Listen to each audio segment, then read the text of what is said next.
Last time we saw how correlation can be used to recover an AES key, as well as the effectiveness of such an attack.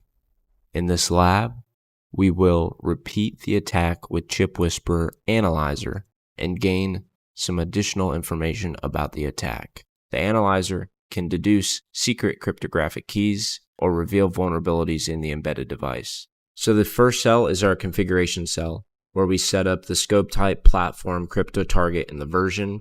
Here, I'm declaring the environment. I tell ChipWhisperer I'm on the CW Nano. I'm targeting the tiny AES 128C, and I want the hardware version of the laboratory. The next cell is a dispatcher. It picks which companion notebook to run based on version. Since version is hardware, Jupyter drops into the capture notebook, builds the AES firmware for the CW Nano, flashes it, and grabs a batch of power traces. When it comes back, I'm left with a ChipWhisperer project full of traces ready for analysis. This third cell is just a sanity check. For every captured trace, do I have a waveform, a plain text, a ciphertext, and the correct key stored and aligned? The answer from the current output is yes. Here in this next cell, we are importing the analyzer. We also have to set our leakage model to be the SBox output. ChipWhisperer Analyzer includes a bunch of different leakage models, which are useful in different situations. Here I'm telling the analyzer to use the classical choice for recovering AES keys with correlation power analysis. All right, then we get to this next cell, and it builds the internal configuration it needs to try all key guesses.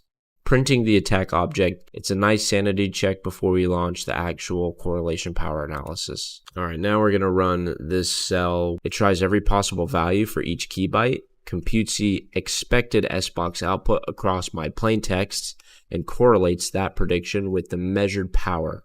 The key guess that produces the strongest correlation spike is our recovered key byte. So printing the result successfully shows that the correlation power analysis recovered the full AES 128 key. The guesses match the true AES key we programmed into the Nano. All right, so in this next cell, correct key bytes show up in red with their correlation.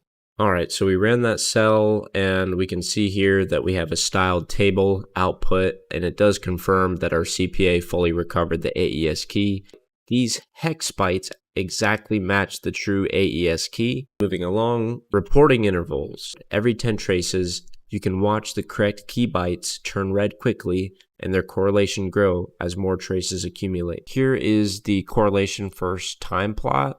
The x-axis is the sample index in the trace, and the y-axis is how strongly the predicted SBox leakage lines up with the measured power at each point.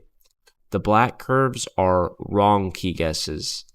They mostly stay low and noisy. The colored curves are correct key bytes. Those big spikes are moments in time where the AES SBox lookup actually happens on the Nano. Smaller bumps are other AES activities. So this plot is basically a map of where the key leaks in the trace. It connects the abstract math of correlation power analysis back to a very concrete moment in the device's execution. In practice, once you know where those spikes sit, you can shrink your capture window down to that region and make later attacks faster and more efficient. Thanks for watching.